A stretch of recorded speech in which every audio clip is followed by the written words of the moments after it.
여러분들 명절 잘 보내셨습니까? 이제 제가 처음 예수 믿을 때 고등학교 때 그때 명절에 최고로 기대되는 게 뭐냐? 영화관에 가는 겁니다. 재미있는 영화 보는 겁니다. 그 나이 드신 분 아실 텐데 그 스티브 맥퀸이라는 미국의 유명한 배우가 있는데 이 배우가 주연했던 그 네바다 스미스라는 영화가 있습니다. 네바다 스미스. 영화에 나오는 주인공이 어렸을 때 악당들이 자기 집을 불태우고 부모를 처참하게 죽이는 장면을 집더미 속에 숨어서 보게 됩니다. 그때 부모를 죽인 원수들의 얼굴을 기억하죠. 이제 복수를 다짐하고 다니다가 아주 유명한 총잡이 스승을 만납니다. 이 스승이 보니까 이 아이가 혈혈단신이야. 그래서 네가 네 자신은 보호해야지 해가지고 총 쏘는 법을 가르쳤대요. 그런데 알고 보니까 이 아이가 복수심에 불타 있는 거야. 그래서 너 복수심 버려라. 복수는 또 다른 복수를 낳는다 하면서 성경을 읽어보라고 했습니다. 근데 이 아이가 일주일 만에 신구약을 다 읽어버린 거예요. 이제 스승이 물었습니다. 너 성경 읽고 뭘 배웠냐, 뭘 느꼈냐 물어봤습니다. 그랬더니 이 아이가 한다는 말이 눈에는 눈, 이에는 이, 이걸 이제 배웠다고 합니다. 성경 전체를 읽었는데 외운 게 딱 그거 하나입니다. 원수를 왼수로 갚는 것만 배운 거죠. 말씀이 어떤 배경을 두고 기록되었는지 살펴보지도 않고 그 말씀에 연결되어 있는 결론적인 진리는 건너뛰면서 자기에게 필요한 부분만 딱 암기하고 가슴에 담고 있는 거죠. 우리도 성경을 읽으면서 이런 실수, 이런 부족함을 가질 수도 있습니다. 자, 그런 말씀이 오늘 본문입니다. 오늘 말씀이 신명기인데 신명기는 이스라엘 백성들이 하나님이 약속하신 젖과 꿀이 흐르는 가나안 땅 입국을 앞에 두고 지도자 모세가 이스라엘 백성들에게 당부하는 유언과 같은 마지막 말씀입니다. 자, 이제 여러분들에게 묻고 싶습니다. 여러분들은 하나님에 대해서 얼마나 잘 알고 있습니까? 하나님에 대해서요. 얼마나 잘 알고 있습니까? 아마 자신 있게 대답하실 분은 없을 겁니다. 하나님은 너무나 광대하신 분입니다. 우리 마음에 다 담을 수 없고 우리 생각에 다 품을 수도 없습니다. 만약 내가 하나님을 제대로 알 수 있다면 그분은 하나님이 아니시죠. 내가 다 이해할 수 있다 그러면 그분은 하나님이 아니신 겁니다. 그분의 지혜와 능력과 권능과 사랑은 끝이 없고 죄일 수도 헤아릴 수도 없습니다. 그런데 구약 성경을 보니까 그래도 하나님을 잘 알고 이해한 한 사람이 있었습니다. 그는 모세입니다. 모세는 하나님과 직접 대면해서 보았고 알았고 들었던 사람입니다. 뿐만 아니라 모세가 이스라엘 백성들을 광야에서 40년 동안 이끌고 지도하면서 하나님께서 자기 백성들을 어떻게 다루시는가 이걸 직접 본 사람입니다. 하나님께서 자기 백성들을 어떻게 다루시는가.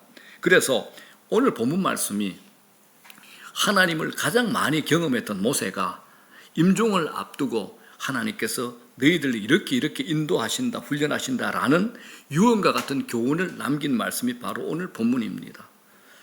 그래서 모세는 지금까지 자기가 알고 신뢰하였던 하나님이 어떤 분이신가라는 것을 얘기하죠. 그래서 오늘 우리도 모세의 이 유언과 같은 이 말씀을 통해 하나님을 더 깊이 알고 하나님께서 우리를 어떻게 훈련시키시고 어떻게 다루시는가를 배울 수 있으면 좋겠습니다. 첫 번째입니다. 하나님은 우리의 보호자 되심을 가르쳐 줍니다. 보호자십니다. 자, 10절 뭐라 그럽니까? 다 같이 시작. 여호와께서 그를 황무지에서 짐승이 부르짖는 광야에서 만나시고 호위하시며 보호하시며 자기의 눈동자같이 지키셨도다. 이 말씀을 보게 되면 하나님은 우리의 보호자가 되신다는 것을 알려주기 위해서 특별한 표현을 써줘. 뭡니까? 자기 눈동자같이 보호하시는 하나님이시다라고 합니다. 하나님이 눈동자가 있으신가요? 없으시죠. 영이시니까 우리처럼 눈동자를 가지고 계시는 않습니다. 우리가 쉽게 이해할 수 있도록 표현한 겁니다. 하나님은 자기 눈동자를 보호하듯이 우리를 보호하십니다. 이런 하나님 참 좋습니다. 저는 100번 들어도 좋고 1000번 들어도 좋고 1000만 번 들어도 좋습니다. 우리에게 눈이 얼마나 중요합니까? 그죠? 너무 중요하기 때문에 하나님은 인간을 만들면서 눈을 두는 자리를 특별히 이제 마련하셨습니다. 이 우리 두개골 속에 이제 눈이 있잖아요. 웬만한 충격으로 이게 부서지지 않잖아요. 이 두개골은. 이 두개골에 큰 굴을 2개 팠어. 이 속에다가 안전하게 자리 잡게 한 게 바로 눈이잖아요. 그리고 이 눈 위에 또 뭐가 있습니까? 눈꺼풀을 뒀어. 그래서 이물질에 들어오지 못하도록 항상 막아주는 겁니다. 뿐만 아닙니다. 우리 눈 안에 뭐가 있습니까? 눈물 단지가 있죠. 늘 소독하고 깨끗하게 또 윤기 나는 눈동자를 유지하도록 하셨습니다. 하나님께서 얼마나 우리 눈을 묘하게 만드셨고 소중히 다루시는지 모릅니다. 그렇기 때문에 하나님이 우리를 눈동자처럼 보호하신다, 이 사실은 하나님이 우리를 완전 무결하게 보호하신다는 약속이 되는 겁니다. 하나님 당신이 우리를 택하셨죠. 우리를 예수 믿게 하셔서 우리의 죄를 용서해 주셨습니다. 성령을 선물로 우리에게 주셨습니다. 그렇게 된 당신의 자녀들을 완벽하게 보호하십니다. 자기 눈을 보호하듯이 보호하신다는 말은 다른 말이 필요하지 않잖아요. 하나님께서, 창조주 하나님께서 당신의 눈을 보호하듯이 우리를 보호하신다. 이게 무슨 다른 말이 필요합니까? 이 사실을 믿으면 얼마나 마음이 든든해지는지 모릅니다. 자, 민수기 6장 봅시다. 자, 다 같이 시작. 여호와는 내게 복을 주시고 너를 지키시기를 원하시며 여호와는 그의 얼굴을 네게 비추사 은혜 베푸시기를 원하며 여호와는 그 얼굴을 내게로 향하여 드사 평강 주시기를 원하노라. 아멘. 우리 많이 인용하잖아요. 그죠? 구약에 나타난 가장 유명하고 위대한 축복의 내용입니다. 제가 조만간 하나님께서 제게 주신 마음이 있어가지고 축복이 뭐다, 성경이 말하는 복이 뭐다라는 것을 좀 명확하게 한번 설교를 하려고 준비를 하고 있습니다. 본문도 그 내용입니다. 구약에 나타난 가장 유명하고 위대한 축복의 말씀입니다. 하나님께서 제사장들에게 축복을 이렇게 하라고 명령하셨고 축복의 그 내용이 이 말씀입니다. 첫 번째가 24절이 뭡니까? 하나님께서 복을 주신 결과 우리를 지키신다는 말씀입니다. 하나님께서는 복을 받은 사람을 하나님은 지키십니다. 돌보십니다. 모든 해로부터 상치 않도록 보호해 주십니다. 자기 백성을 포기하지 않으시고 끝까지 보호하시는 하나님을 가리키는 겁니다. 그렇기 때문에 내가 하나님을 신뢰한다면 우리 마음속에 두려움과 염려는 사라져야 됩니다. 하나님께서 능하신 팔로 지키실 것이기 때문입니다. 문제는 뭐냐? 우리에게 믿음이 없는 게 문제입니다. 그런데 믿음이 눈에 보이지 않잖아요. 믿음은 하나님과 나만의 비밀한 것입니다. 그렇기 때문에 내가 믿음이 있는가 늘 확인하셔야 되고 믿음이 없으면 하나님 내게 믿음 주십시오. 내게 믿음 주십시오. 내게 불신이 있습니다. 이 불신을 용서해 주시고 믿음 주십시오라고 기도하셔야 됩니다. 히브리서에 분명히 말씀하시죠. 믿음이 없이는 하나님을 기쁘시게 하지 못한다. 우리는 늘 찬양할 때 나 주님의 기쁨 되기 원한다. 그런데 믿음은 하나도 없어. 하나님이 기뻐하지 않으십니다. 믿음이 있어야 됩니다. 자, 10절 이렇게 말씀합니다. 시작. 여호와께서 그를 황무지에서 짐승이 부르짖는 광야에서 만나시고 호유하시며 보호하시며 자기의 눈동자같이 지키셨도다. 시편 기자는 또 이렇게 고백합니다. 시작. 나를 눈동자같이 지키시고 주의 날개 그늘 아래 감추시사. 하나님의 복을 받은 하나님의 백성은 언제나 이런 고백을 가진 사람입니다. 여러분들에게 이런 고백이 있습니까? 나를 눈동자같이 지키시고 주의 날개 그늘 아래 감춰주셨습니다라는 인생의 삶의 고백이 있습니까? 하나님께서는 연약하고 흔들리기 쉬운 자기 백성을 축복하게 하심으로써 그들을 향한 당신의 의지를 보여주시고 그것을 기뻐하셨다라는 겁니다.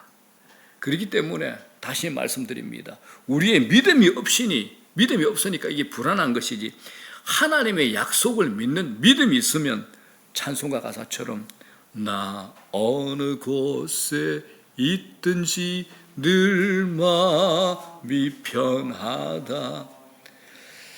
여기서 제가 또 질문하죠. 여러분들은 어느 곳에 있든지 하나님이 주시는 샬롬의 평강이 있습니까? 어떤 일을 하든지 하나님이 주시는 샬롬의 그 기쁨이 있습니까? 있는 게 정상입니다. 믿음이 있을 때 우리는 이렇게 반응하고 고백할 수 있습니다. 자, 두 번째입니다. 모세는 전혀 다른 이미지를 가진 하나님을 얘기합니다. 하나님을 독수리 의미에다가 비유하고 있습니다. 날마다 눈동자같이 지켜주시는 것만으로 전부를 다 하시는 하나님이 아닙니다. 자, 11절 봅시다. 어떤 하나님이라 그럽니까? 시작. 마치 독수리가 자기의 보금자리를 어지럽게 하며 자기의 새끼 위에 너풀거리며 그의 날개를 펴서 새끼를 받으며 그의 날개 위에 그것을 엎는 것 같이 독수리가, 어미 독수리가 자기 새끼를 다루듯이 우리를 다루시는 하나님이라고 합니다. 성령께서 저는 우리에게 마음을 열어서 이 말씀의 깊은 의미가 무엇인지 우리 모두가 다 알 수 있기를, 깨닫게 되기를 간절히 소원합니다. 왜냐하면 이 말씀 속에 대단히 깊은 진리가 숨어 있기 때문입니다. 자, 먼저 독수리는 보금자리를 높은 절벽이나 벼랑 위에 만든답니다.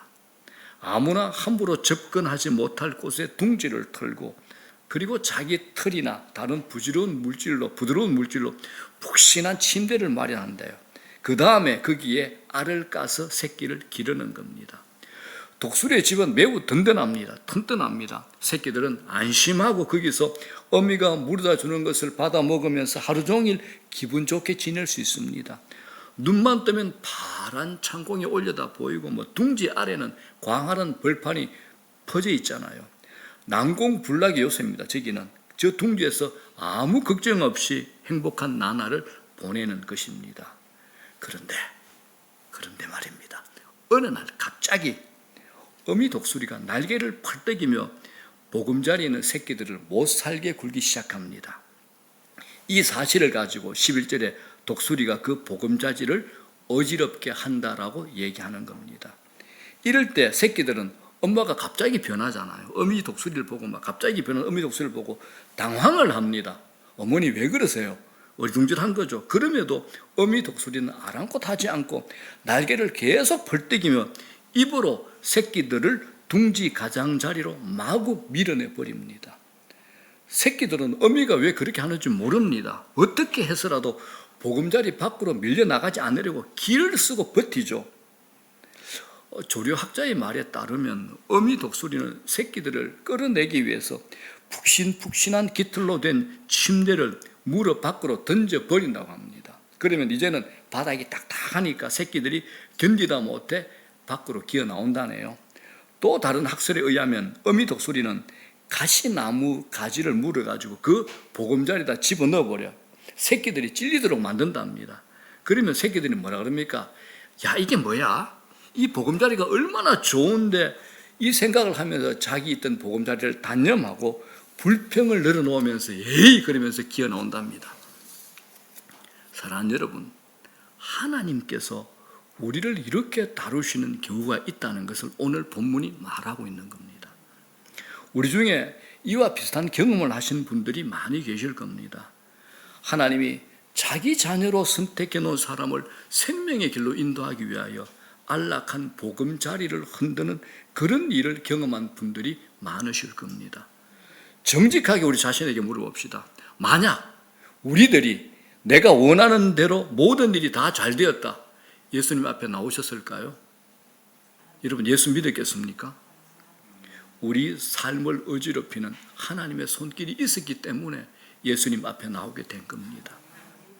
우리는 신앙생활 잘 하다가 세상에 푹 빠져가지고 영적 잠을 잘 때가 가끔 있습니다. 독수리 새끼가 둥우리 속에서 태평스럽게 잠만 자듯이 우리도 육신의 잠에 깊이 취할 때가 있습니다. 세상적으로 너무 잘 풀리면 이런 시험이 오죠. 그래서 주님이 무엇이라고 경고합니까? 육신의 생각은 사망이야. 육신의 생각은 하나님의 법에 절대 굴복하지 않아. 육신의 생각은 하나님을 기쁘시게 하지 못한다라고 우리에게 경고하는 겁니다. 자, 로마서 8장 이렇게 얘기합니다. 시작. 육신의 생각은 사망이요 영의 생각은 생명과 평안이라. 육신의 생각은 하나님과 원수가 되나니 이는 하나님의 법에 굴복하지 아니할 뿐 아니라 할 수도 없습니다. 육신에 있는 자들은 하나님을 기쁘시게 할 수 없느니라 그럽니다. 이때에 하나님이 우리를 깨우시는 날이 옵니다. 우리의 보금자리를 어지럽히는 날입니다. 이건 우리가 몹시 싫어하는 힘든 고난과 시련의 날입니다. 그러나 하나님은 이런 과정을 통해서 우리를 정신 차리게 하는 겁니다. 그래서 빠져있던 자리에서 빨리 나오라고 우리를 깨우는 사인입니다. 아마 우리 중에는 이 말이 무엇을 의미하는지 이해하는 분들이 많을 겁니다. 적어도 한두 분은 모두 다 체험해 보았기 때문입니다. 지금 누군가가 이런 환경 가운데 있다면 빨리 그 자리에서 나오라는 하나님의 사인입니다. 하나님 앞에 빨리 나오라는 경고입니다. 잠을 깨라는 겁니다. 자, 이제 독수리 새끼들이 어쩔 수 없이 둥우리에서 엉금엉금 기 나옵니다. 그러면 어미 독수리가 절대 가만히 보고 있지 않죠. 자기의 긴 날개 위에다가 새끼를 얹어 고공으로 올라갑니다. 이때 새끼가 잔뜩 겁에 질리죠. 그런데 갑자기 어미가 이 새끼를 사정없이 땅바닥으로 떨어뜨려 버립니다. 그러면 새끼가 뭐라 그럽니까? 아이고 나 죽네 비명을 지르면서 땅으로 떨어지죠. 이때 어미가 공중에서 새끼가 떨어지는 모습을 지켜보기만 합니다. 그러다가 새끼가 바닥에 부딪힐 것 같은 바로 그때에 어미가 손살같이 내려가서 힘있는 날개로 안전하게 받아 다시 하늘로 솟아오릅니다. 이 일을 언제까지 할까요? 새끼가 제 힘으로 날 수 있을 때까지 어미 독수리는 이 일을 계속하는 겁니다. 사랑하는 여러분, 하나님께서 종종 이것과 흡사한 방법으로 우리를 다루시는 경우가 있습니다. 어떻게 보면 좀 잔인해 보이기까지 합니다. 내가 예수 믿고 교회에 나왔는데 문제가 끊이지 않는 겁니다.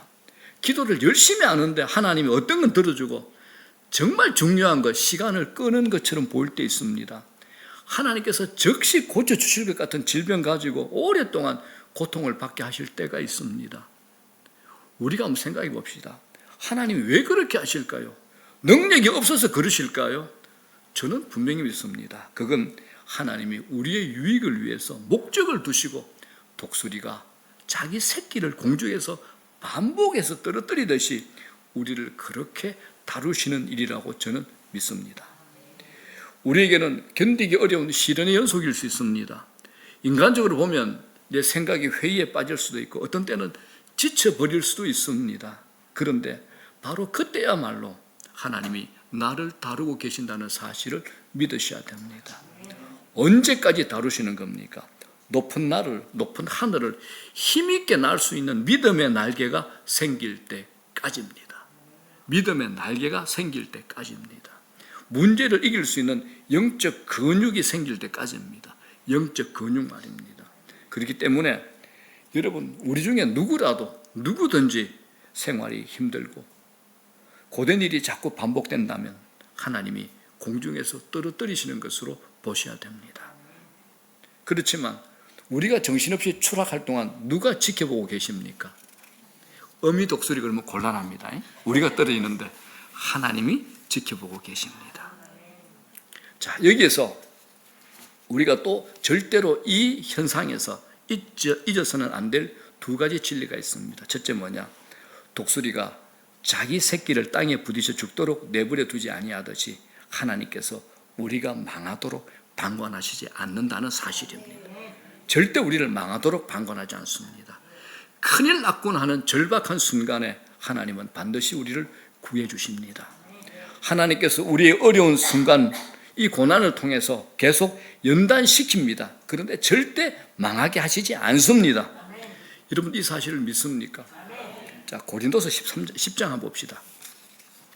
제가 시험 드신 분들, 힘든 분들에게 늘 권면하는 말씀입니다. 이 말씀 암송하셔야 돼요. 시작. 사람이 감당할 시험 밖에는 너희가 당한 것이 없나니 오직 하나님은 미쁘사 너희가 감당하지 못할 시험 당함을 허락하지 아니하시고 시험 당할 즈음에 또한 피할 길을 내사 너희로 능히 감당하게 하시느니라.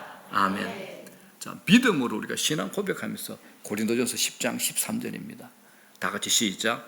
사람이 감당할 시험 밖에는 너희가 당한 것이 없나니 오직 하나님은 미쁘사 너희가 감당하지 못할 시험 당함을 허락하지 아니하시고 시험 당할 즈음에 또한 피할 길을 내사 너희로 능히 감당하게 하시느니라. 아멘. 이 약속의 말씀이 어떻게 다가오십니까? 어느 정도 신앙생활을 경험한 사람이면 이 말씀이 옳다라고 수긍할 수 있을 겁니다. 겉으로는 전혀 소망이 없어 보이는 환경인데도 이상하게 하루하루를 넘길 수 있다는 것은 기적이 아닐 수 없습니다. 틀림없이 하나님께서 날개로 받아주시는 겁니다. 그런데 이 말씀은 우리가 놓치지 말아야 될 중요한 말씀과 연결되어 있습니다. 이 말씀이 고린도전서 10장 13절인데 연결되어 있는 14절 말씀만 봅시다. 14절 말씀 이렇게 되어 있죠. 그런즉 내 사랑하는 자들아 우상 숭배하는 일을 피하라. 그런즉 앞에 뭐가 있습니까? 동그라미가 있죠. 우리가 성경을 읽다가 앞에 동그라미가 앞에 있으면 앞에 문장과는 전혀 다른 의미의 말씀입니다. 그리고 따로 정리를 하죠. 그런데 그런적이라는 게 무슨 말입니까? 이 말씀은 앞의 말씀을 정리정돈하는 결론과도 같은 말씀입니다. 연애편지, 요새는 안 쓰는구나. 카톡 하니까. 저희들 때는 연애편지 쓸 때 이렇게 쓰죠. 당신의 마음이 곱습니다. 눈길이 아름답습니다. 그런즉, 그럼 뭡니까? 그 다음 말이 결론이 되는 거죠. 뭐 사랑합니다. 결혼합시다. 프로포즈가 되는 거죠. 왜 본문에서 너희가 감당하지 못할 시험 당함이 없다 하시면서 뜬금없이 그런즉 우상 숭배하는 일을 피하라라고 하실까요? 우상 숭배가 뭡니까? 하나님 아닌 다른 것에 자기 인생을 맡기는 것을 우상 숭배라 그럽니다. 하나님 아닌 무엇보다도 우상 숭배니까 하나님만을 신뢰하고 믿으라는 겁니다. 너희들이 시험 당했을 때, 어려움 당했을 때 다른 곳에 가지 말고 시험이라도 아무리 어렵더라도 하나님 앞에 나오라는 겁니다. 사람 의지하지 말고 제발 땅굴 파가지고 들어가지 말고 동굴로 숨지 말고 피하거나 도망가지 말고 아버지 되신 하나님을 신뢰하고 믿고 기다리라는 겁니다. 우리는 하나님의 자녀 아닙니까? 우리 아버지가 누굽니까? 하나님이잖아요. 아버지는 많은 분입니까? 책임지는 분입니다. 제가 이 말씀 늘 드리죠. 여러분 하나님 아버지 입으로만 하지 말고 제발 좀 믿으시라요. 내 인생 책임지는 분으로 믿으시라는 겁니다. 한번 생각해 보십시오. 하나님의 자녀가 세상 사람들 앞에서 망했다고 칩시다. 마치 하나님이 계시지 않는 것처럼 완전히 끄떡났다고 칩시다. 그러면 하나님 입장이 어떻게 되시겠습니까?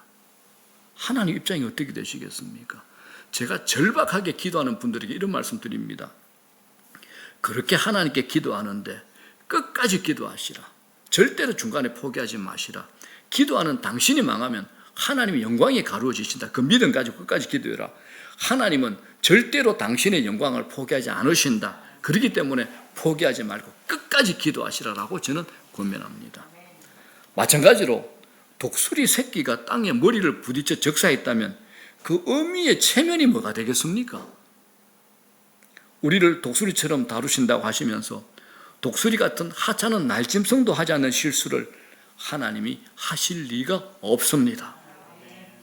분명한 사실 또 하나 더 있습니다. 둘째, 독수리 새끼가 여러 번 떨어지는 훈련을 통해서 결국은 스스로 날 수 있게 되듯이 우리 역시 어려운 역경과 고통을 수없이 거치는 과정을 통해서 스스로 날 수 있는 믿음의 날개를 가지게 된다는 겁니다. 스스로 날 수 있는 믿음의 날개입니다. 우리는 고아가 아닙니다. 고아는 자기 힘으로 살아야 되는, 자기 힘으로 살아버리고 몸부림치는 자들이 고아죠. 그러나 우리는 하나님 아버지의 유업과 기업을 상속받기 위한, 상속받아야 하는 상속자로서의 훈련의 과정이 있다라는 겁니다. 이 사실을 바울은 로마서에서 이렇게 광활하게 얘기합니다. 시작. 자녀이면 또한 상속자, 곧 하나님의 상속자요 그리스도와 함께한 상속자니 우리가 그와 함께 영광을 받기 위하여 고난도 함께 받아야 할 것이니라.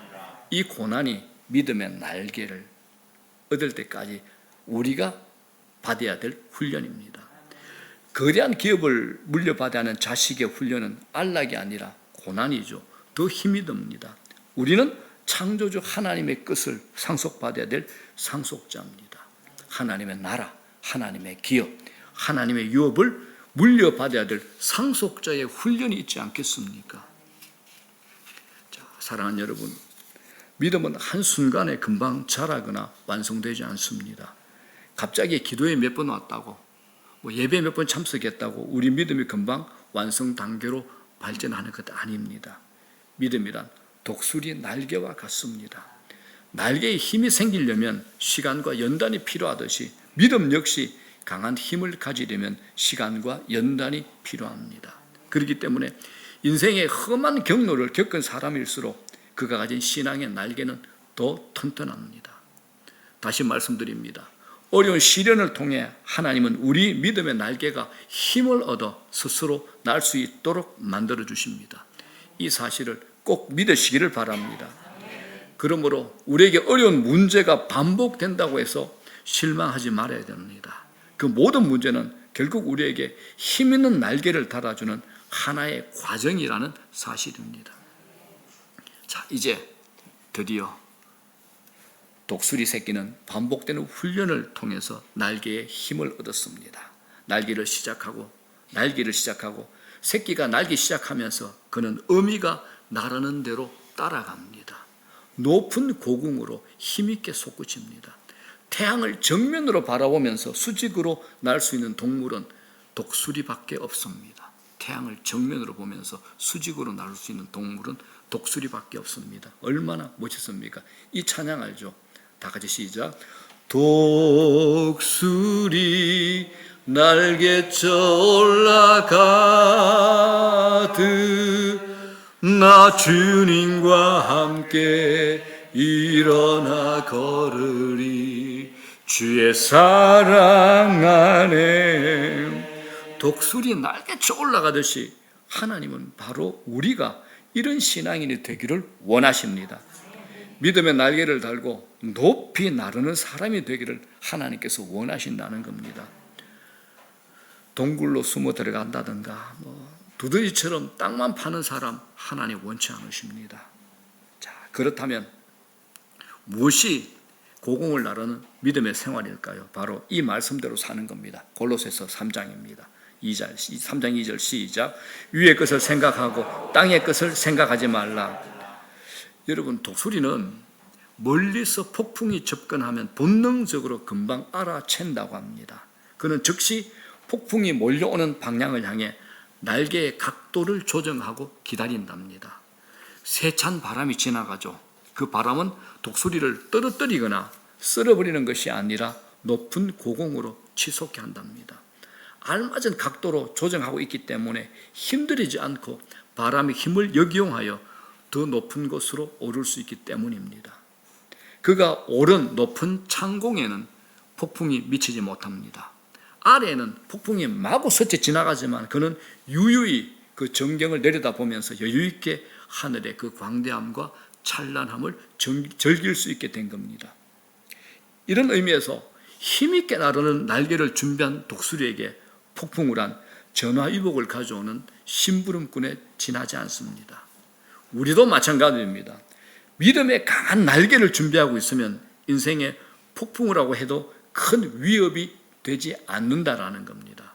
그러나 믿음의 날개가 없는 사람에게는 폭풍우가 몰려오면 이리 맞고 저리 얻어맞습니다. 나중에 만신창이가 되어버리죠.